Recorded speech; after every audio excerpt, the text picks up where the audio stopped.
Que la paix et la grâce du Seigneur Jésus-Christ soient multipliées. Nous sommes prédicateurs de l'évangile de Jésus-Christ. Je suis le prédicateur Léris et à ma gauche j'ai le prédicateur Ribo ainsi que le prédicateur David à ma droite. Donc aujourd'hui nous allons traiter de la thématique de toute la loi est-elle abolie?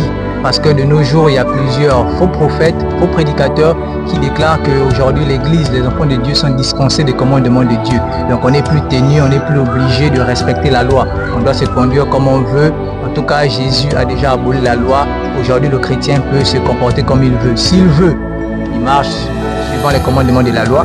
S'il ne veut pas, il marche comme il veut. Mais quoi qu'il en soit, ces prédicateurs déclarent que ces commandements sont abolis en Jésus aujourd'hui.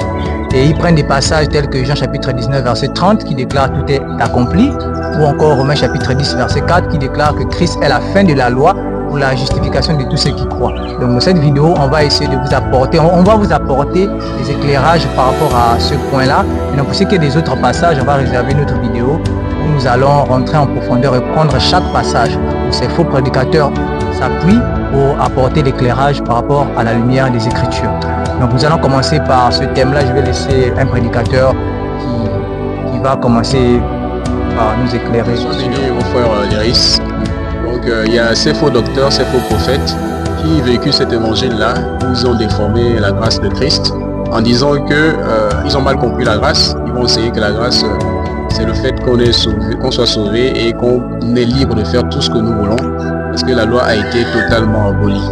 Donc on va aller en profondeur sur ce point-là pour libérer ces personnes-là qui sont tenues captives de cette fausse grâce-là, cette grâce démoniaque-là qui vient de l'enfer et qui les conduit tout droit à la perdition. Déjà, avant d'aller plus loin, lorsqu'ils disent toute la loi est abolie, on va prendre selon les Écritures déjà quelques commandements de la loi et vous allez constater vous-même que la loi n'est pas totalement abolie. Parce qu'il y a ce qu'on appelle les lois de justice. On va prendre déjà le psaume 119, verset 160. On va lire rapidement. Les lois de justice. Le psaume chapitre 119, verset 160. Il est écrit: le fondement de ta parole est la vérité, et toutes les lois de ta justice sont éternelles. Voilà.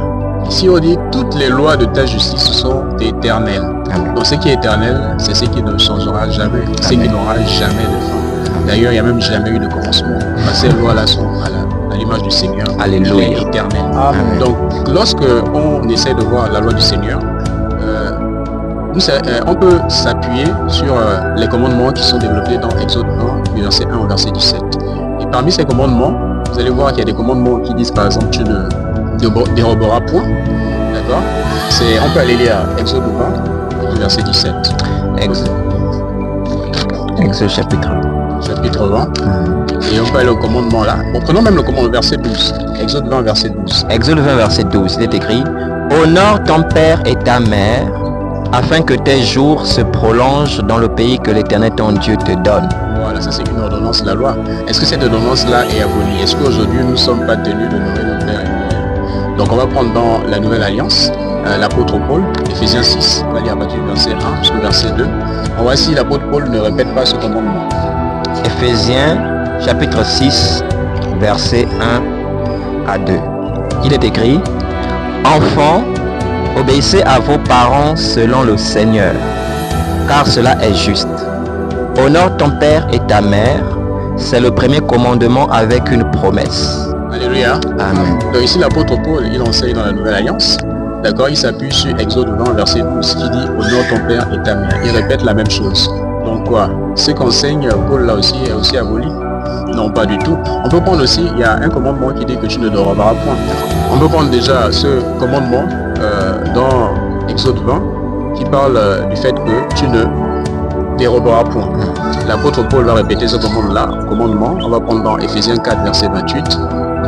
Ephésiens chapitre 4, verset 28. Il est écrit que celui qui dérobait ne dérobe plus, mais plutôt qu'il travaille en faisant de ses mains ce qui est bien pour avoir de quoi donner à celui qui est dans le besoin. Voilà. Donc voyez ici c'est clair. L'apôtre Paul va répéter ce qui était dans Exode 20. Il va aussi nous enseigner de ne point dérober. Et il y a aussi le fait de mentir, c'est toujours dans Exode 20. On va remonter un peu plus haut. Ephésiens 4, verset 25. Ephésiens chapitre 4, verset 25. C'est pourquoi renoncez au mensonge et que chacun de vous parle selon la vérité à son prochain, car nous sommes membres les uns des autres. Donc, on peut continuer. Donc ça, c'est en rapport avec le mensonge. L'adultère, est-ce qu'aujourd'hui, nous sommes tenus de commettre l'adultère? Que dit l'apôtre Paul? Bon, on va prendre même Hébreux 13. Oui. Hébreux 13 à partir du verset 4.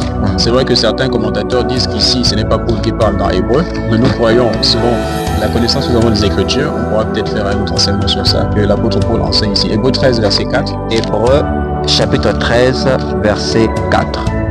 Que le mariage soit honoré de tous, et le lit conjugal exempt de souillure.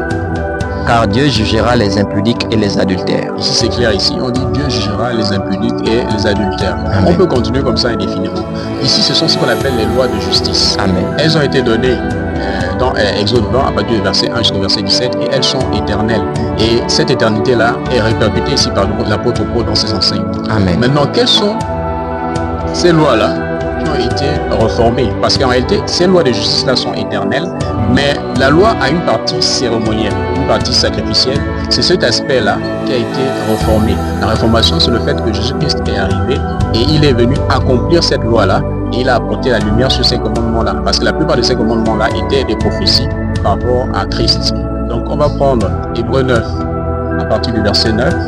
Hébreux chapitre 9, à partir du verset 9, il est écrit: c'est une figure pour le temps actuel où l'on présente des offrandes et des sacrifices qui ne peuvent rendre parfait sous le rapport de la conscience celui qui rend ce culte, et qui, avec les aliments, les boissons et les diverses ablutions, étaient des ordonnances charnelles imposées seulement jusqu'à une époque de réformation. Voilà, donc il y a des ordonnances charnelles qui étaient liées au sacrifice, qui étaient en réalité des prophéties de Jésus-Christ. Et ces ordonnances-là étaient pratiquées jusqu'à une époque de réformation. Et cette époque de réformation, c'est naturellement le sacrifice de Jésus-Christ. Et nous sommes aujourd'hui parvenus à cette époque-là, et cette partie sacrificielle-là, nous ne sommes plus tenus de la pratiquer. Sinon, si vous dites que nous sommes tenus de la pratiquer, alors reprenons encore du bétail, allons les égorger pour couvrir nos péchés. Nous ne le faisons pas. Donc là, j'ai introduit ainsi, et les autres prédicateurs vont aller davantage en profondeur. Donc soyez bénis mes chers frères. Effectivement, la loi, il faut comprendre, c'est un tout, et à l'intérieur, il y a des lois qui sont comme des lois prophétiques, qui prophétisaient la venue de Jésus et qui se sont accomplies à lui. D'ailleurs, lorsqu'il dit tout est accompli, il parle de la loi qui annonçait sa mort, ainsi que des prophéties qui annonçaient sa mort et qui se sont réalisées à la croix. Et nous allons prendre d'abord Matthieu chapitre 11, verset 13. Voilà, Matthieu chapitre 11, verset 13. Car tous les prophètes et la loi ont prophétisé jusqu'à Jean. Et si... On peut se limiter à la merci mon frère. Tous les prophètes et la loi ont prophétisé jusqu'à Jean. Donc on voit que les prophètes ont prophétisé, la loi aussi a prophétisé. On va prendre la confirmation avec Jésus dans Luc chapitre 24. Luc 24, verset 44. Luc chapitre 24, verset 44. Oui.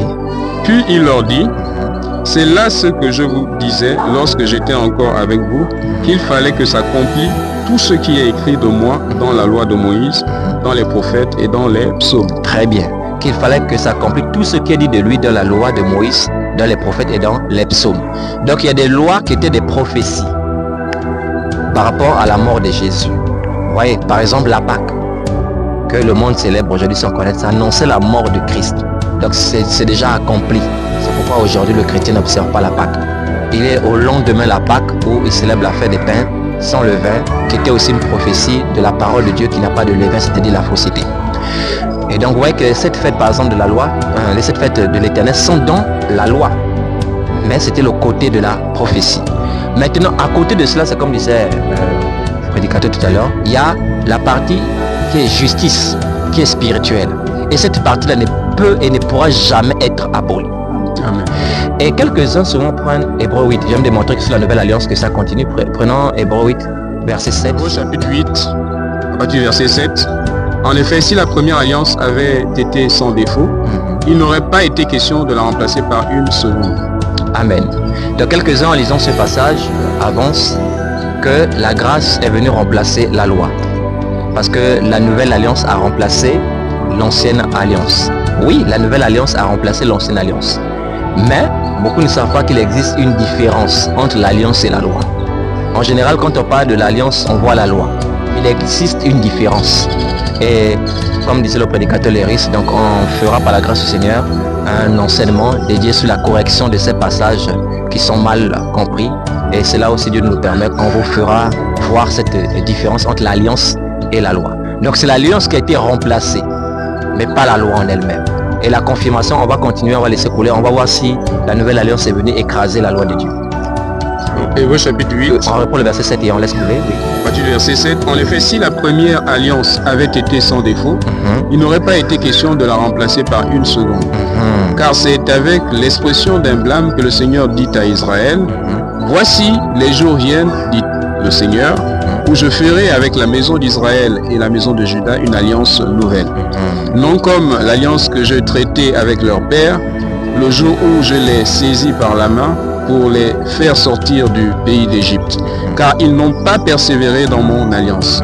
Et moi aussi, je ne me suis pas soucié d'eux, dit le Seigneur. Donc Dieu annonce ici qu'il va faire une nouvelle alliance avec la maison d'Israël. On poursuit. Verset 10. Mais voici l'alliance que je ferai avec la Dieu maison va d'Israël. présenter la nouvelle alliance en question. Elle consiste à quoi, oui? Après ces jours-là, dit le Seigneur, Oui. je mettrai mes lois dans leur esprit, je les écrirai dans leur cœur. Est-ce que Dieu a dit qu'il abolira ses lois? Jamais. Il dit, je mettrai mes lois dans leur esprit, je les écrirai dans leur cœur, ils seront... Et je serai leur Dieu, Oui. et ils seront mon peuple. On va aller voir la prophétie sur laquelle l'apôtre se base. C'est Jérémie chapitre 31, verset 31 à 33. Et vous allez voir vous-même, parce que vous êtes nombreux qui parlent de la nouvelle alliance sans comprendre que la nouvelle alliance reprend la loi de Dieu, mais différemment. C'est-à-dire qu'elle est maintenant dans nos cœurs. Jérémie chapitre 31, verset 31 à 33. Et ici, on ne parle pas des lois charnelles. On parle des lois de justice, oui. Jérémie chapitre 31, à partir du verset 31. Voici les jours viennent, dit l'Éternel, Oui. où je ferai avec la maison d'Israël et la maison de Juda une alliance nouvelle. Une alliance nouvelle. Donc il annonce la nouvelle alliance. Oui, mon frère. Non comme l'alliance que je traitais avec leur père, le jour où je les saisis par la main pour les faire sortir du pays d'Égypte. Alliance qu'ils ont violée. Quoique je fusse leur maître, dit l'Éternel. Dit l'Éternel, oui. Mais voici l'alliance que je ferai avec la maison d'Israël. Donc il dit il va faire une alliance nouvelle qui sera différente de la précédente. Et il va présenter, voici l'alliance que je ferai avec laquelle, oui. Après ces jours-là, dit l'Éternel, Très bien. je mettrai ma loi au-dedans d'eux. Non, j'abolirai ma loi. Je mettrai ma loi au-dedans Je d'eux. mettrai ma loi au-dedans d'eux. Oui. Je l'écrirai dans leur cœur. Dieu va écrire sa loi dans nos cœurs. Est-ce que c'est une nouvelle loi? Non, il n'a pas dit je mettrai une nouvelle loi. Il dit j'écrirai, je mettrai ma loi au-dedans d'eux, je l'écrirai dans leur cœur, oui. Et je serai leur Dieu et ils seront mon peuple. Donc nous voyons que sous la nouvelle alliance, Dieu a placé les lois au-dedans de nous. Vous ne comprenez pas encore. Pourquoi? Parce que sous l'ancienne alliance, c'est ça aussi l'une des différences entre l'ancienne alliance et la nouvelle alliance. Sous l'ancienne alliance, la loi de Dieu était inscrite sur les tables de pierre. Est-ce que vous voyez? Le cœur de l'homme n'était pas encore régénéré. Donc Dieu n'avait pas encore incrusté sa loi au-dedans de l'homme. Maintenant, dans la nouvelle alliance, il va changer le cœur de l'homme. Et cette fois, il va mettre sa loi dans le cœur de l'homme. Ce qui fait qu'un véritable chrétien qui est né de nouveau, qu'il le veut ou pas, il est emmené à obéir à la loi de Dieu. Parce que cela ne dépend pas de lui, mais de celui qui l'a appelé. Nous allons aller dans Ézéchiel chapitre 36, versets 25 à 27. Écoutez bien ce que nous vous disons. On n'est pas sauvé par la loi. Mais lorsqu'on est sauvé, le Seigneur nous amène à obéir à ses lois.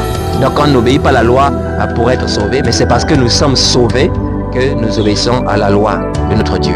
Ézéchiel chapitre 36, versets 25 à 27. Qu'est-ce qu'il dit? Je répandrai sur vous une eau pure. Je répandrai sur vous une eau pure, oui. Et vous serez purifiés. Je vous purifierai de toutes vos souillures et de toutes vos idoles. Oui. Je vous donnerai un cœur nouveau. Je vous donnerai un cœur nouveau, oui. Et je mettrai en vous un esprit nouveau. Je mettrai en vous un esprit nouveau, oui. J'ôterai de votre corps le cœur de pierre et je vous donnerai un cœur de chair. On continue. Je mettrai mon esprit en vous Oui. et je ferai en sorte que vous suiviez mes ordonnances Oui. et que vous observiez et pratiquiez mes lois. Je ferai en sorte que vous suiviez mes ordonnances, que vous observiez et pratiquiez mes lois. Cela annonce ce qui se passe sous la nouvelle alliance. Ici, on présente ce que Dieu opère aujourd'hui. Il commence par quoi? Par l'eau pure. Il dit, je répandrai sur vous une eau pure. Mais c'est quoi cette eau pure là? Jésus dit dans Jean 15 verset 3, déjà vous êtes purs à cause de la parole que je vous ai annoncée. Donc on voit que cette eau pure là, c'est pas la pluie qui tombe du ciel, mais c'est la parole de Christ, l'évangile de Christ qui nous purifie. Après il dit, je vous donnerai un cœur nouveau. Mais ça parle de la nouvelle naissance, la régénération que nous avons reçue à l'intérieur de nous. Et quand on reçoit ce cœur nouveau par la nouvelle naissance, que fait Dieu? Il met son esprit en nous. Et après il dit, je ferai en sorte que vous suiviez mes ordonnances et que vous observiez et pratiquiez mes lois. Donc on comprend même que cela ne dépend pas de nous. Cela ne dépend pas de notre volonté. Cela dépend de la volonté de Dieu. C'est lui qui dit, je ferai.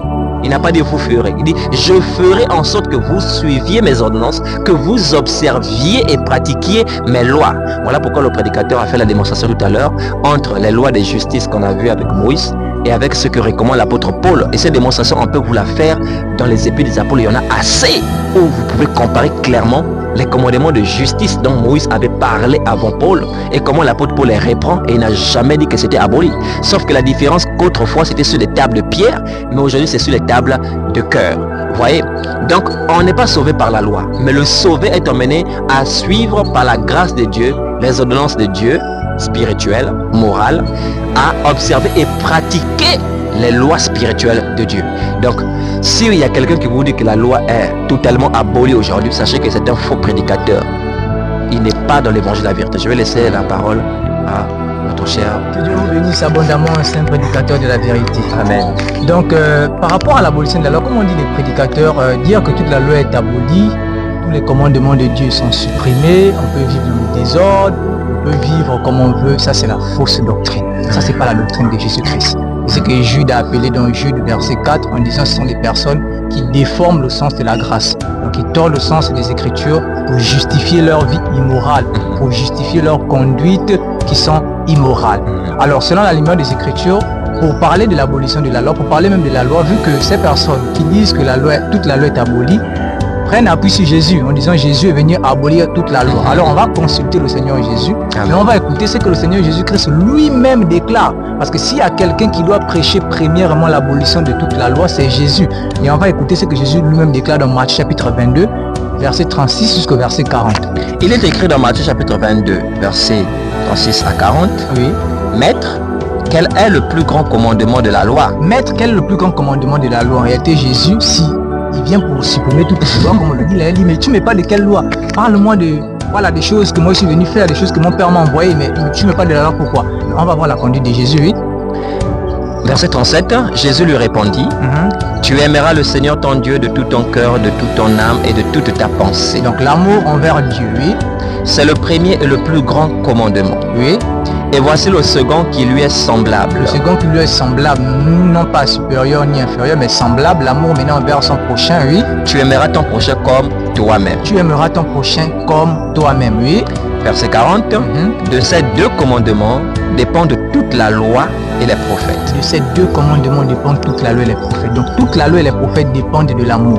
L'amour envers Dieu et l'amour envers le prochain. C'est pourquoi si vous regardez même les 10 commandements d'Exode chapitre 20, du verset 1 au verset 17, vous allez remarquer que les 4 premiers parlent de l'amour envers Dieu et les 6 autres derniers parlent de l'amour envers son prochain. Amen. Donc Jésus-Christ explique que de l'amour dépendent toute la loi et les prophètes. Vous voyez, c'est pourquoi il dit dans Matthieu chapitre 7, verset 12, tout ce que vous voulez que les hommes fassent pour vous, faites-le de même pour eux, parce que c'est l'amour. Si tu veux qu'on te fasse ceci, toi aussi tu dois faire cela à l'autre, c'est l'amour. Il termine en disant, car c'est la loi et les prophètes. Matthieu 7, verset 12. Donc Jésus-Christ prêchait la loi et les prophètes. Vous voyez, Jésus-Christ a montré dans Matthieu chapitre 22 que nous venons de lire, que justement la loi se résume en l'amour. L'amour envers Dieu et l'amour envers le prochain, sinon qu'il est écrit, tu aimeras ton prochain comme toi-même. Voici ce que Jésus a prêché. Maintenant, on va écouter ce que les apôtres prêchent. Est-ce que les apôtres vont venir contredire cette phrase de Jésus? Est-ce que les apôtres vont venir dire autre chose? Parce qu'il y a une chose que vous devez savoir. Nous, on ne vous prêche pas des choses qui sortent de l'imaginaire. Nous vous prêchons ce que Jésus a ordonné. Parce que même les apôtres prêchaient simplement ce que Jésus a ordonné. Vu que Jésus, quand il les envoie dans Matthieu chapitre 28, du verset 19 au verset 20. Au verset 20, il dit quoi? Et enseignez-leur à observer tout ce que je vous ai prescrit. Donc les apôtres, ainsi que nous aujourd'hui qui marchons suivant la doctrine de Christ, qui sont des bâtisseurs, nous enseignons tout ce que le Maître Jésus a prescrit, parce que c'est lui qui est la pierre angulaire de l'Église. Allons-y lire maintenant pour Romains chapitre 13, du verset 8 au verset 10.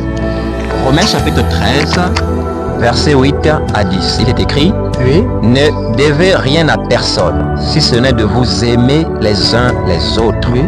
Car celui qui aime les autres a accompli la loi. En effet, les commandements. Ah, Paul, tu nous rappelles encore des commandements? Oui, continue mon frère. En effet, Oui. les commandements, de point, tu ne commettras point Tu ne d'adultère, commettras point d'adultère, c'est dans le chapitre 20, oui. tu ne tueras Tu point, ne tueras point pareillement. tu ne déroberas point, Pareillement, et dans Exode 20. tu ne convoiteras point, Pareillement, oui. et ce qu'il peut encore y Et avoir. tous les autres commandements moraux qui peuvent encore y avoir, je vais revenir sur cette phrase-là, oui, Se résume dans cette parole. se résume comme le Maître Jésus a enseigné. Et Paul enseigne cela à l'Église. Ici, il s'agit de l'épître aux Romains. Amen. Vous voyez, il enseigne ça aux Romains. Il dit, se résume dans cette parole dans laquelle, oui, Tu aimeras ton prochain comme tu toi-même. aimeras ton prochain comme toi-même. C'est ce que Jésus a enseigné en disant, voici le second commandement qui lui est semblable. Amen. Tu aimeras ton prochain comme toi-même. Et Jésus déclare que de ces commandements dépendent toute la loi et les prophètes. Alléluia. Continue mon frère, oui. Verset 10. Mhm. L'amour ne fait point de mal au prochain. L'amour ne fait point de mal au prochain, oui. L'amour est donc l'accomplissement de la loi. L'amour est donc l'accomplissement de la loi. Mais attention, la loi est supprimée.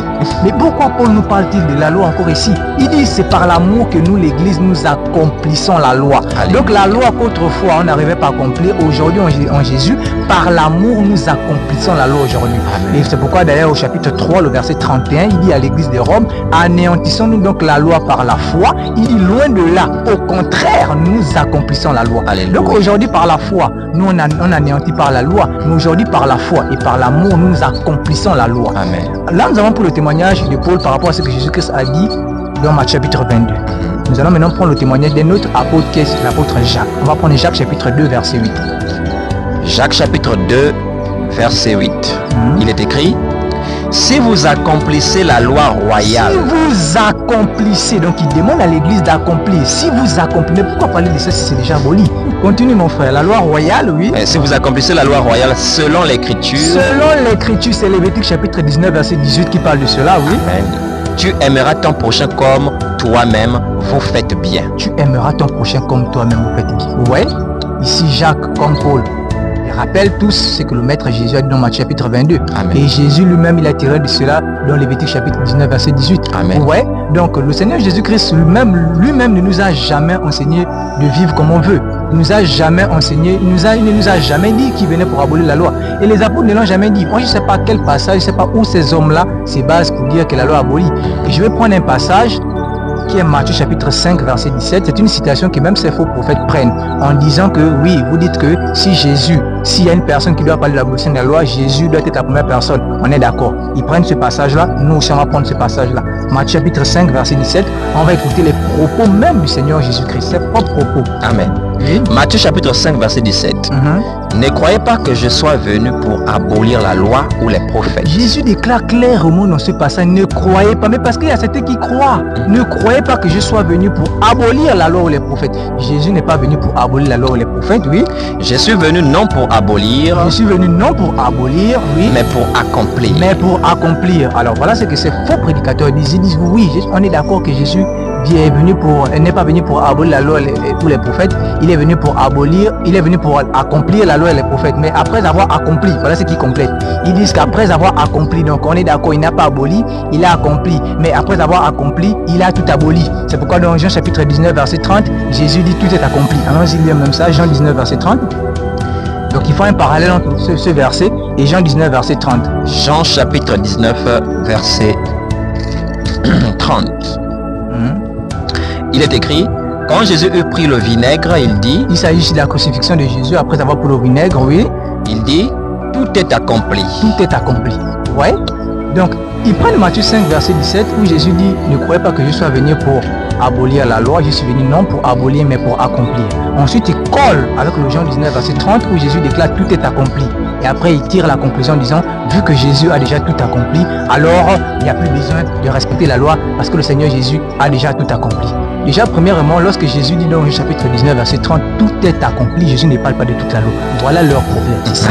Amen. Jean 19, verset 30, Jésus ne parle pas de toute la loi. Mais quand il dit tout est accompli, Jésus parle de toutes les lois qui le concernaient. Amen. Parce que toutes les lois ne concernaient pas Jésus. Voilà pourquoi dans Luc chapitre, très bien, qui concerne la mort de Jésus, voilà pourquoi dans Luc chapitre 24, au verset 27, quand il est sur le chemin d'Emmaüs avec les deux disciples, Amen. il prend les Écritures, il a dit que Jésus leur montra dans les Écritures. Mon frère, je vais lire parce qu'il y en a qui, on cite une Élise jamais, mon frère. Luc chapitre 24, on va lire le verset 27. Luc chapitre 24, verset 27. Oui. Et commençant par Moïse et par tous les prophètes, Oui. il leur expliqua dans toutes les Écritures ce qui le concerne. On lui l'a expliqué donc ce qui le concernait. Donc dans la loi là, il y a une partie qui concerne Jésus et il y a une partie qui ne concerne pas Jésus. Jésus a expliqué aux disciples ce qui le concernait dans la loi. Et c'est que le verset 44 déclare aussi qu'on a lu avec le prédicateur Ribot qui déclare que oui. Verset 44, puis il leur dit, c'est là ce que je vous disais lorsque j'étais encore avec vous, qu'il fallait que s'accomplisse tout ce qui est écrit de moi dans la loi de Moïse, Dans la loi de Moïse, il y a ce qui est écrit de Jésus, dans les prophètes, oui, et dans les psaumes. et dans les psaumes. Donc toute la loi ne parle pas de Jésus.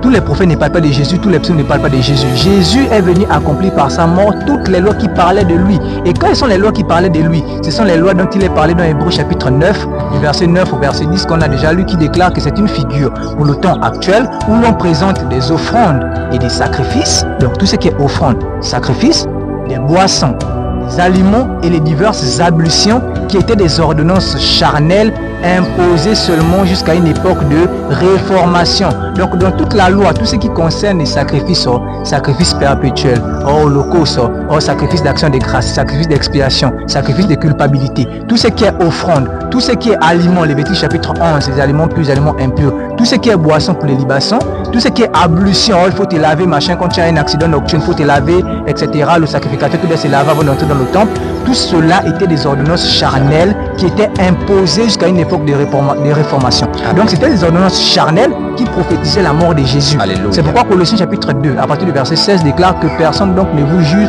au sujet de manger ou de boire. Quand on dit manger, on voit automatiquement les aliments qu'on a déjà lus. Boire, on voit la boisson. Et Paul déclare au sujet d'une fête. Donc les fêtes, comme a dit le prédicateur Ribot, la Pâque, et les fêtes de Lévitique chapitre 23, tabernacle, etc. Et toutes ces autres fêtes-là, personne ne doit plus nous juger au sujet de cela, car c'était l'ombre des choses à venir. Mais aujourd'hui, le corps est en Christ. Donc il y avait des lois qui étaient l'ombre, des lois qui étaient charnelles. Et c'est que le prédicateur David a appelé par la partie sacrificielle, cérémonielle de la loi. Ça prophétisait Jésus. Ouais. Maintenant, pour ce qui est des commandements moraux, tu ne tueras point, tu ne commettras point d'adultère, tu ne voleras point. Ça là, l'Église est tenue de l'accomplir aujourd'hui. Et l'Église doit l'accomplir par l'amour, en marchant dans l'amour aujourd'hui. Vous voyez? Donc Jean 19, verset 30, Jésus déclare tout est accompli. Tout est accompli, c'est par rapport aux lois justement que Jésus justement devait accomplir. Vous voyez, par rapport aux lois qui le prophétisaient. Il ne s'agit pas de toute la loi. Donc on ne peut pas prendre ce passage et puis coller avec Matthieu chapitre 5, verset 17.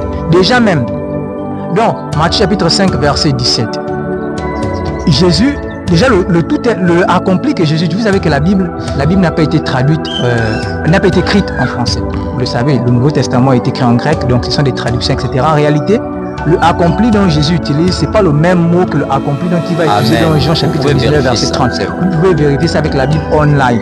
Et le abolir dont Jésus utilise, c'est pas abolir au sens que vous pensez, l'abolir genre je supprime, je coupe. Non, c'est pas ça. Accomplir aussi, c'est pas dans le sens d'achever, comme vous pouvez penser.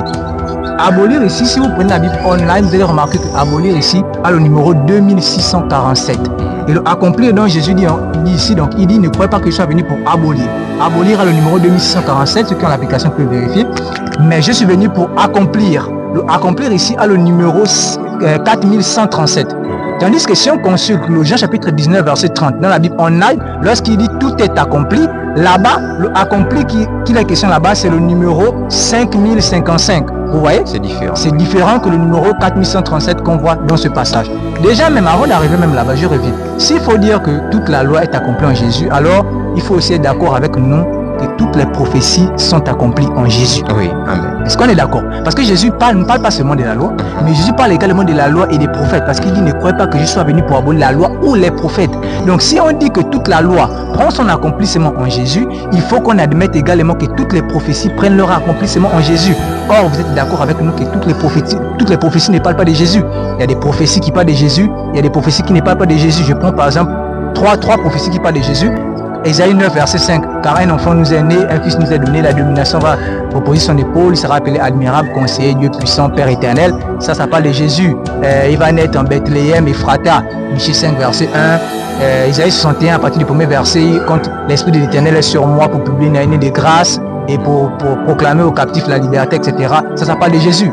Voilà pourquoi Jésus lui-même dans le chapitre 4, à partir du verset 16, quand il rentre dans le temple, il va déballer le rouleau d'Ésaïe, il va montrer que ça s'accomplit en lui. Amen. Mais il y a des prophéties qui ne parlent pas justement de la mort de Jésus. Oui, il y a des prophéties qui ne se rattachaient pas simplement à la mort de Jésus. Je prends un exemple, Ésaïe 65, verset 17, où Dieu déclare que je ferai de nouveaux cieux et une nouvelle terre. C'est pas accompli. Est-ce que ça s'accomplit par la mort de Jésus? Non. Je prends un autre passage, Ésaïe chapitre 63. Lorsqu'on parle de la colère de Jésus, quand il viendra, il va fouler les hommes dans sa colère et le sang de ces hommes-là, des méchants, vont jaillir sur ses vêtements. Est-ce que ça s'accomplit aujourd'hui? Non, la colère de Jésus n'est pas encore accomplie. Jésus doit revenir pour juger ce monde. Vous voyez, c'est une prophétie qui ne s'est pas encore accomplie. Le nouveau ciel, la nouvelle terre. La terre que nous avons, c'est la même terre. Les cieux que nous avons, ce sont les mêmes cieux. Ça ne s'est pas encore accompli. Un autre exemple, Zacharie 12, verset 10. Au retour de Jésus, il va répondre sur la maison d'Israël, sur la maison de Jérusalem, un esprit de grâce et de supplication. Et les enfants d'Israël vont tourner les regards vers Jésus, celui qu'ils ont percé. Est-ce que ça s'accomplit? Non. Aujourd'hui, est-ce que les enfants d'Israël ont tourné les regards vers Jésus? Non, ça ne s'est pas encore accompli. Amen. Donc, toutes les prophéties ne sont pas accomplies par la mort de Jésus. Alors, il faut aussi être d'accord que toute la loi ne pouvait pas s'accomplir par la mort de Jésus. Amen. C'est la loi simplement qui parlait de Jésus, qui s'est accompli par la mort de Jésus. Tout comme les prophéties qui prophétisaient simplement de la mort de Jésus, qui se sont accomplies en Jésus. Amen. Mais il y a des prophéties, des commandements qui sont moraux, que l'Église est tenue de pratiquer, l'Église est tenue d'accomplir. C'est pourquoi dans le Matthieu chapitre 5, en réalité, si vous voulez le savoir, dans le Matthieu chapitre 5, Jésus ne parle même pas des commandements cérémoniels. Jésus ne parle pas des commandements sacrificiels. En réalité, dans Matthieu chapitre 5, Jésus parle que des commandements moraux. Vous voyez, c'est pourquoi au verset 21, il va dire, vous avez entendu qu'il a été dit, tu ne tueras point. Au verset 27, vous avez entendu qu'il a été dit, tu ne commettras point d'adultère. Oui. Au verset 31, déjà, tu ne tueras point. Vous savez, vous êtes d'accord que c'est un commandement moral, avec le chapitre 20, tu ne commettras point d'adultère. Pareillement, c'est lié à la moralité. Au verset 31, la répudiation, c'est la moralité, Deutéronome 24. Et au verset 33, il va parler des sermons, c'est la moralité, Lévitique chapitre 19. Au verset 28, il va dire, vous avez appris qu'il était dit œil pour œil, dent pour dent. Ça, c'est la moralité, ça, c'est pas sacrificiel, hein. C'est Exode chapitre 21, verset 24, où il était dit œil pour œil, dent pour dent. Et au verset 43, il dit, vous avez appris qu'il a été dit, tu aimeras ton prochain, tu haïras ton ennemi. Vous voyez, ça, c'est la moralité, Lévitique chapitre 19, verset 18. Amen. Donc, dans Matthieu chapitre 5, Jésus parle des commandements moraux. Amen. Maintenant, pour ce qui est des commandements moraux, Jésus explique qu'il n'est pas venu abolir, mais il est venu accomplir. Abolir ici ne signifie pas supprimer, comme je vous l'ai dit. Et accomplir ici ne signifie pas, je ne sais pas moi, compléter ou parachever ou je ne sais pas quoi. Abolir ici, si on prend par exemple d'autres versions de la Bible, telles que Parole de vie ou Français courant, abolir ici signifie faire perdre le sens, tordre le sens. Et accomplir ici signifie donner tout le sens. Donc Jésus peut comprendre que moi, Jésus, je ne suis pas venu pour tordre le sens de la loi et des prophètes, mais je suis venu pour leur donner tout leur sens. C'est ça. Mais comme la traduction, il y a traduction et le sens, et puis il y a les mots qui... Le français n'est pas assez riche, donc les mots qui se ressemblent. Donc c'est pourquoi ici on a mis abolir, on a mis accomplir. C'est ce qui les embrouille. Le abolir là les embrouille. En réalité, le abolir là non, dans le sens originel, c'est perdre le sens. Amen. Et le accomplir dans le sens originel, c'est donner tout son sens. Amen. C'est pourquoi je vous ai montré la démonstration. Abolir de Jean chapitre 19 verset 30. Ça c'est comme vous le pensez, mais c'est pas le même. Accompli plutôt de Jean 19 verset 30. Ça c'est comme vous le pensez. Bien sûr accompli, mais c'est pas le même mot qui est employé ici quand on consulte la Bible online. Pareillement pour abolir. Si on prend d'autres passages qui parlent d'abolir, par exemple Hébreux 9 verset 26, où Jésus déclare qu'il a aboli le péché par son sacrifice. Vous allez remarquer que le abolir dont il est mentionné dans ce passage, c'est le numéro 115, qui n'a rien à voir avec le abolir qui est mentionné ici, qui est ici le numéro 5055 dans la Bible online, si je crois bien. Vous voyez? Donc le abolir qui est ici n'a rien à voir avec le abolir qui est là-bas. Le accomplir qui est ici n'a rien à voir avec le accomplir qui est dans Jean 19 verset 30. Amen. Abolir ici signifie perdre le sens dans son étymologie. accomplir ici signifie donner tout le sens. Alléluia. Donc Jésus nous fait comprendre dans ce passage qu'il n'est pas venu faire perdre le sens de la loi, mais il est venu donner tout le sens. Alors pourquoi Jésus dit-il cela? Simplement parce qu'il y avait des bandits au temps de Jésus. Il y avait des pharisiens, des docteurs de la loi qui tordaient le sens des Écritures, c'est-à-dire qui abolissaient les Écritures. Et alors Jésus, lui, il vient non pas pour faire comme les pharisiens, les sadducéens, etc., mais Jésus vient pour donner le sens exact. Parce que jusqu'à Jésus, personne n'avait jamais donné le sens exact des commandements de Dieu. Amen. Il fallait qu'il y ait un homme qui vienne pour donner le sens exact. Parce que tous ceux qui venaient avant Jésus, que ce soit les pharisiens que je vous ai dit, que ce soit même les sacrificateurs, parce que selon Malachie chapitre 2, verset 7, les sacrificateurs enseignaient la loi. Tous ceux qui sont venus avant Jésus, les sacrificateurs jusqu'à Jésus, tous ceux qui venaient abolissaient la loi dans le sens où ils tordaient le sens de la loi. Mais il fallait un homme qui vienne accomplir la loi, c'est-à-dire donner tout le sens. Parce que la loi est le songe et la grâce est son explication. C'est comme dans Daniel chapitre 2, Nebuchadnezzar le roi, il a reçu un songe. Il va recevoir le songe, mais il va perdre justement les détails du songe. Alors il va demander à ceux qu'on puisse le lui rappeler, les détails en question de son songe, et tous les magiciens qui étaient à côté, etc., ils n'ont pas pu rappeler à Nebuchadnezzar le songe et donner l'explication parce qu'il voulait qu'on lui rappelle le songe et qu'on lui donne l'explication. Vous voyez, il a fallu que le prophète Daniel se présente, vienne vers Nebuchadnezzar pour rappeler justement le songe au roi Nebuchadnezzar et donner le sens exact. Et Daniel dit dans Daniel chapitre 2 verset 45, le songe que tu as eu au roi Nebuchadnezzar est véritable et l'explication que je viens de te donner est certaine. Amen. Le songe ici c'est la loi, l'explication ici c'est la grâce. Alors pourquoi le songe c'est la loi, pourquoi l'explication c'est la grâce? Alors déjà premièrement, Jésus-Christ, il est celui qui doit donner l'explication exacte justement de la loi. Voilà pourquoi, selon Matthieu chapitre 5, verset 1, Jésus se trouve où même d'abord lorsqu'il parle. Matthieu 5, verset 1. Nous étions au verset 17, on retourne au premier verset. Voyant la foule, Jésus monta sur la montagne. Et après qu'il se fut assis, ses disciples s'approchèrent de lui. Vous voyez, donc quand Jésus-Christ parle de la loi et les prophètes dans Matthieu chapitre 5, il se trouve sur une montagne. Or, la loi avait été donnée où? Selon Néhémie chapitre 9, verset 13, qui déclare: tu descendis sur la montagne de Sinaï, tu leur parlas du haut des cieux et tu leur donnas des ordonnances justes, des lois de vérité, des préceptes et des commandements excellents. Amen. Donc la loi là qui est vérité avait également été donnée sur la montagne. C'est en Néhémie chapitre 9 verset 13. C'est pourquoi Jésus-Christ qui vient donner le sens exact, ce Jésus-Christ qui vient accomplir la loi dans le sens où il vient apporter l'éclairage, il fallait qu'il se tienne sur la montagne. C'est qu'on a lu dans Matthieu chapitre 5 verset 1. Car la loi c'est le songe et justement la grâce, notamment l'explication de Jésus, c'est son interprétation. Amen. Vous voyez, comme le songe vient de Dieu, il faut aussi que l'interprétation vienne de Dieu. Vous voyez, c'est pourquoi les magiciens, etc., les archéologues et tout le reste des pharaons n'ont pas pu expliquer ça, parce que c'était des personnes charnelles. Il fallait Daniel, une personne céleste, qui vienne donner ici l'interprétation du songe de Nebuchadnezzar.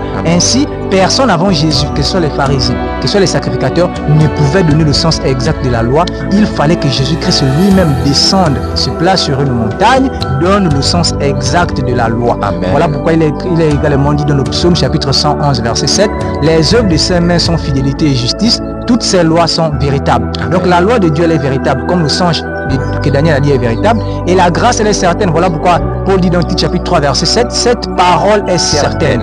Et Alléluia. Je veux que tu affirmes ces choses afin que ceux qui ont cru en Dieu s'appliquent à pratiquer les bonnes œuvres. Amen. Donc la grâce elle est certaine, justement la loi elle est véritable. Amen. Alors donc la loi qui est véritable, elle est ce songe dont Daniel a dit le songe est véritable, et la grâce justement elle est l'interprétation qui est certaine. Amen. Donc dans ce passage de Matthieu chapitre 5 verset 17, Jésus nous explique clairement que lui, il est venu donner le sens exact des commandements de Dieu. Amen. Et il n'est pas venu pour tordre le sens des commandements de Dieu comme le faisaient les pharisiens. Alors je tiens à préciser que Jésus n'est pas venu parfaire la loi. Attention, Jésus n'est pas venu parfaire, il est venu éclaircir. Éclaircir pour qui? Pour nous. Amen. Parce que nous on ne comprenait rien de la loi, on avait du mal. C'est comme le prédicateur Ribot l'a très bien développé en disant que parce que la loi n'était pas dans nos cœurs, c'est pourquoi on avait du mal à l'accomplir. Vous voyez, la loi était simplement sur des tables de pierre. Alors qu'est-ce que Jésus a fait? Jésus a mis maintenant cette loi dans nos cœurs pour que nous puissions la respecter. Mais en réalité cette loi a toujours été parfaite, selon qu'il est écrit dans Psaume chapitre 19 verset 8, la loi de l'Éternel est parfaite, elle restaure l'âme. Que Dieu vous bénisse. Amen, frère Léris. Tu es allé dans les profondeurs, c'est très important. Et ce que nous vous conseillons, vous qui nous écoutez, c'est vraiment lire la parole de Dieu vous-même, vérifier ce que toutes les personnes nous enseignent. C'est l'apôtre Paul, lui qui était un apôtre très élevé, lorsqu'il a rencontré les Juifs de Béryée dans Actes 17 verset 10, ils ont vérifié les Écritures si tout ce que Paul enseignait était exact. Et ayez toujours l'habitude de vérifier cela, parce que les faux prophètes qui enseignent faussement l'abolition totale de la loi, vont prendre des passages comme ça, comme Matthieu 5, verset 17, vont découper et vont vous coller avec d'autres passages.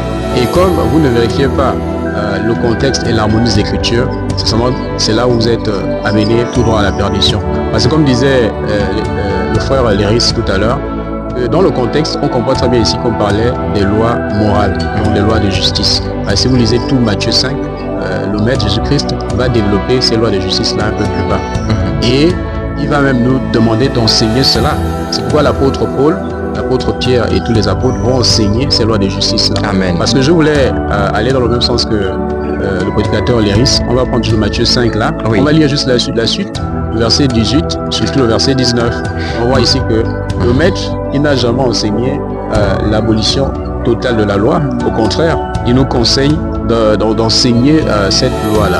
Voilà, donc Matthieu chapitre 5, on va lire la suite, du verset 18 jusqu'au verset 19. Matthieu chapitre 5, verset 18 à 19. Car je vous le dis en vérité, tant que le ciel et la terre ne passeront point, il ne disparaîtra pas de la loi un seul iota ou un seul trait de lettre jusqu'à ce que tout soit arrivé. Amen. Continue mon frère. Celui donc qui supprimera l'un de ses plus petits commandements et qui enseignera aux hommes à faire de même sera appelé le plus petit dans le royaume des cieux. Mais celui qui les observera et qui enseignera à les observer, celui-là sera appelé grand dans le royaume des cieux. Ouais, ici le Maître ici nous encourage à enseigner la loi. Amen. Vous voyez clairement qu'il encourage à enseigner la loi de justice. C'est pourquoi l'apôtre Paul, l'apôtre Pierre, l'apôtre Jean et tous les apôtres, dans les épîtres, etc., ils vont enseigner ces lois de justice là. Amen. Donc toute la loi n'est pas abolie. Les lois de justice sont éternelles. La difficulté qu'il y a eu, que Paul a eu avec, que Jésus-Christ a eu avec les pharisiens et l'apôtre Paul par la suite, c'est ceux qui cherchent la justification à travers ces lois, la même loi de justice. Parce que ces lois de justice là, ce ne sont pas elles qui nous justifient. Amen. Je veux vous prendre une petite histoire qui illustre bien cela. Parce que les pharisiens, les docteurs de la loi dans l'ancienne alliance, eux, ils enseignaient la justification par la loi. Et ils avaient cet orgueil-là, comme ils avaient reçu en héritage la loi, et ils avaient cet orgueil-là, et ils croyaient qu'ils devaient être justifiés à travers la loi. Donc prenons cette histoire dans Luc 18, on va lire à partir du verset 10 jusqu'au verset 14. Luc chapitre 18. Luc chapitre 18, versets 10 à 14. Deux hommes montèrent au temple pour prier. L'un était pharisien et l'autre publicain. Voilà, on dit l'un était pharisien et l'autre publicain. Les pharisiens représentent donc ces personnes-là qui enseignaient la justification par la loi. Et ici, le publicain, ici, c'est ces personnes qui n'ont pas cet orgueil-là de croire qu'ils sont justifiés par la loi. Développons. Verset 11. Le pharisien debout priait ainsi en lui-même. Ô Dieu, je te rends grâce de ce que je ne suis pas comme le reste des hommes, qui sont ravisseurs, injustes, adultères ou même comme ce publicain. Vous voyez ici, il y a l'orgueil. Ce pharisien-là avait cet orgueil-là en croyant que les œuvres qu'il posait à travers la loi, ce sont celles-là qui le justifieront. Et il va exprimer son orgueil-là et mépriser le publicain. Il ne connaissait pas et ne pratiquait pas la loi. Continue.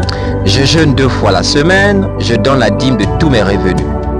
Le publicain, se tenant à distance, n'osait même pas lever les yeux au ciel.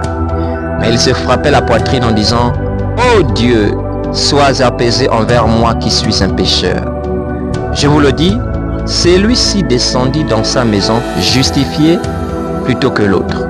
Alléluia. Amen. Vous voyez ici, vous allez voir le pharisien, il va rappeler la loi pour dire, en fait, pour montrer ici que le fait qu'il pratique la loi, il est un homme juste par rapport à cela. Parce que si on remonte un peu plus haut, Luc 18 au verset 9, on parle ici des personnes qui se croient justes. Et si cette justification, c'est à travers les œuvres de la loi. Parce qu'ici, il va rappeler quelques œuvres de la loi, parce que nous rappelons que la loi ne se résume pas aux 10 commandements, dans Exode 20 de 1 à 17, parce qu'il y a plus de 600 commandements.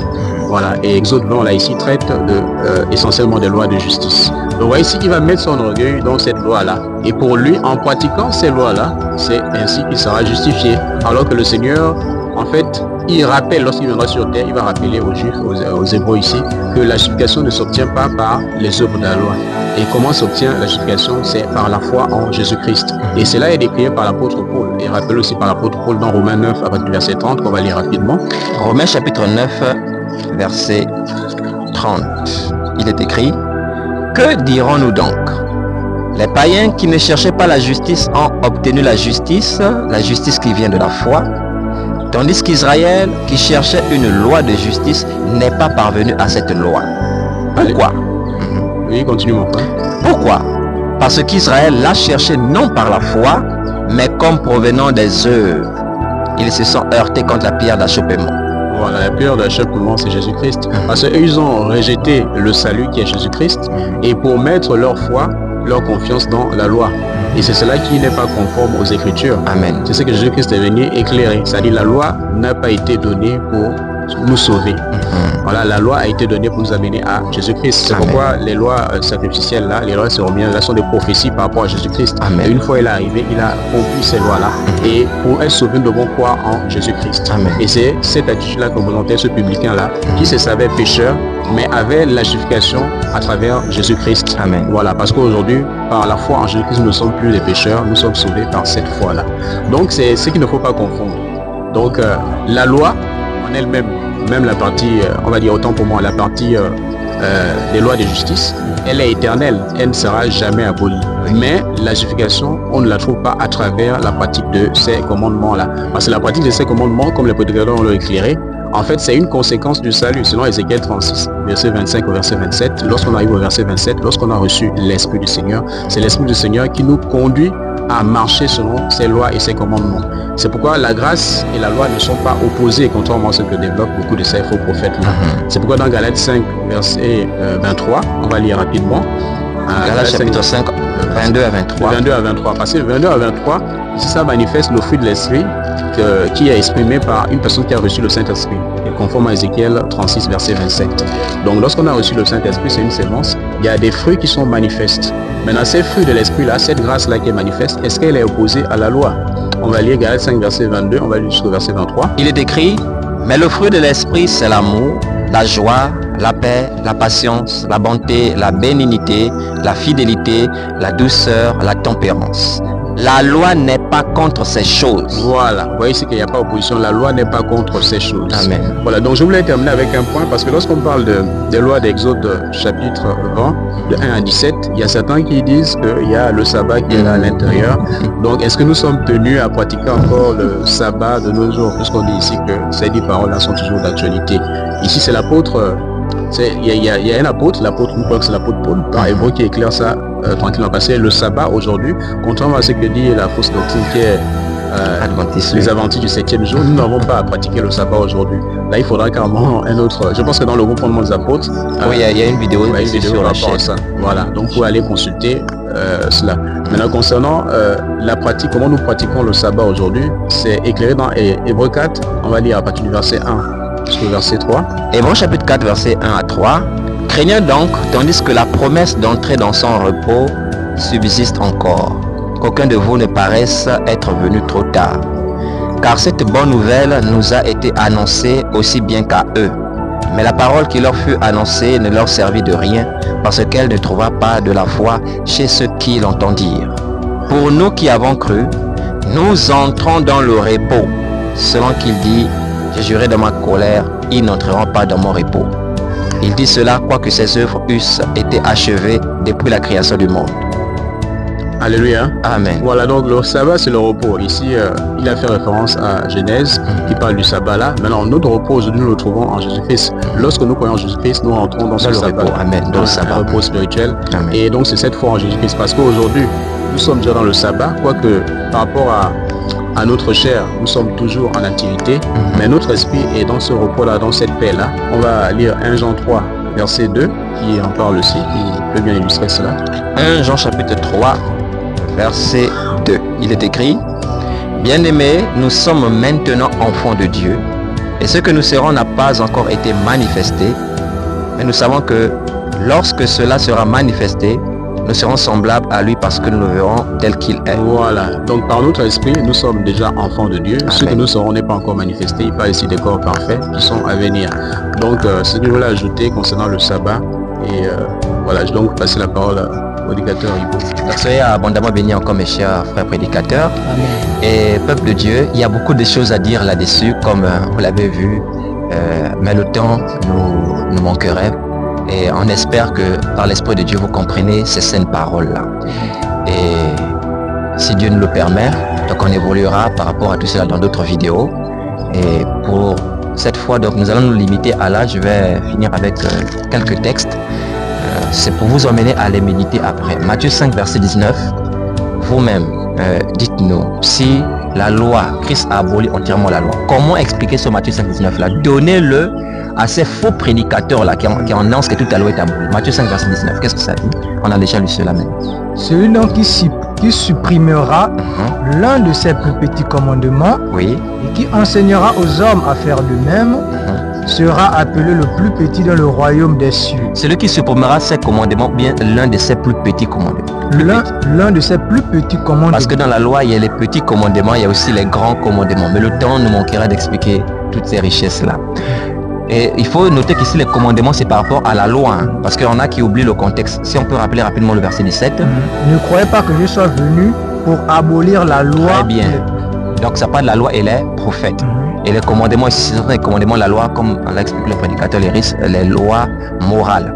Et donc il dit au verset 19, comme l'a dit le prédicateur David, c'est lui qui supprimera l'un de ses plus petits commandements et qui enseignera aux autres à faire de même sera appelé le plus petit dans le royaume des cieux. Maintenant, dans la suite dit quoi? Mais celui qui les observera. C'est-à-dire celui qui les mettra en pratique, oui. Et qui enseignera à les observer. Oui. Celui-là sera appelé le plus grand dans le royaume des cieux. Or aujourd'hui, on vous dit que si vous observez ces commandements-là, vous irez en enfer. Mais si Jésus qui sauve, parce que c'est pas ce faux-là qui vous sauve, c'est pas l'homme qui vous sauve, c'est le Seigneur qui nous sauve. C'est lui qui nous sauve, vous dit, et celui qui les pratiquera, qui les observera, et qui enseignera à les observer. Amen. Celui-là sera appelé grand de le royaume des cieux. On devrait avoir l'assurance sur ce que dit le Sauveur, et non pas un individu qui sort de nulle part, du trou de la terre, et qui débarque et vous dise que non, si quelqu'un se dit qu'il est chrétien et qu'il observe encore la loi que Dieu a donnée à Moïse, et quand on dit la loi de Moïse, ils se disent que Moïse s'est caché derrière pour fabriquer ses lois. Non, c'est Dieu qui les lui a données. Ce ne sont pas ses lois, c'est pas lui qui les a fabriquées. Et la crainte de Dieu. Donc il faut simplement la connaissance, la compréhension, qui a parmi ces lois, celles qui étaient prophétiques par rapport à Christ, qui se sont accomplies, tout est accompli comme c'est bien démontré le prédicateur. Mais il y a un aspect qui est moral, qui est justice, qui, vous voyez, ces commandements-là reflètent même la justice de Dieu. Amen. Les abolir, mais c'est grave. On serait dans quel monde actuellement? Vous voyez, c'est vraiment grave. Donc, qui nous explique cette partie-là? Comment on explique alors que c'est lui qui les observe d'après Jésus et qui enseigne à les observer? On ne peut pas dire qu'on va situer ça par rapport au temps avant la mort de Jésus. Hein. Non, il dit il sera appelé le plus grand dans le royaume. Moi, je veux être plus grand. C'est pourquoi, par la grâce du Seigneur, par son esprit qui en nous les observons et nous enseignons aussi aux autres à les observer. Selon Ézéchiel 36, verset 27 que nous avons déjà lu, je mettrai mon esprit en vous et je ferai en sorte que vous suiviez mes ordonnances, que vous observiez et pratiquiez mes lois. Il y a encore quelques individus sortis de je ne sais quel trou de la terre qui disent aussi que la loi de Christ, c'est l'amour. Et on n'a plus besoin de la loi de Moïse. Ah, ok. Ils disent que la loi de Christ a aboli la loi de Moïse. Qu'aujourd'hui, on est sous la loi de Christ et non pas sous la loi de Moïse. Les expressions sous là, ça renvoie à la justification. Comme ça a déjà été expliqué par le prédicateur David. Le problème que Paul avait avec les pharisiens, c'était pas par rapport à la loi, c'était par rapport à la justification de la loi.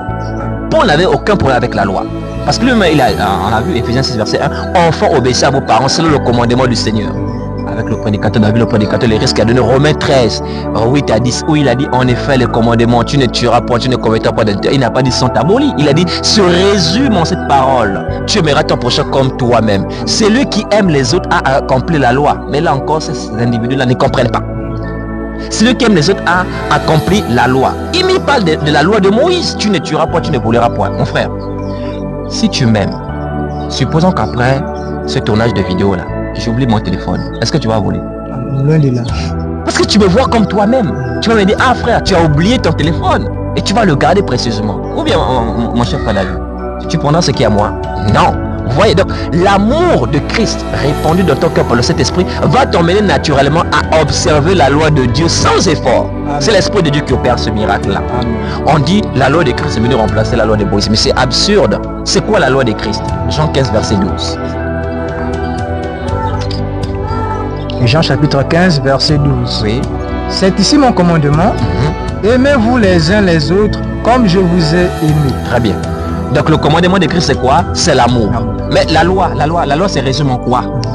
On lui a posé la question, pourquoi on va même relire? On a déjà lu cela. Allez relire pour ceux qui n'ont pas fait attention peut-être. Matthieu 22, 36 à 40. On a posé la question à Jésus. Quel est le plus grand commandement de la loi? Il a dit, tu aimeras le Seigneur ton Dieu de tout ton cœur, de tout ton âme, de toute ta pensée. Et voici le second qui lui est semblable. Tu aimeras ton prochain comme toi-même. Et l'apôtre Paul a repris cela. On a vu Jacques aussi qui a repris cela, la loi royale. Tu aimeras ton prochain comme toi-même. On voit que la loi de Moïse se résume en l'amour. Et on voit que la loi de Christ, c'est aussi l'amour. Mais c'est la même chose. Amen. Ah, Seigneur. Non, la loi de Christ est venue remplacer. La loi de Christ, c'est l'amour. La loi de Moïse aussi, c'est l'amour. Ou bien, l'amour et l'amour sont différents.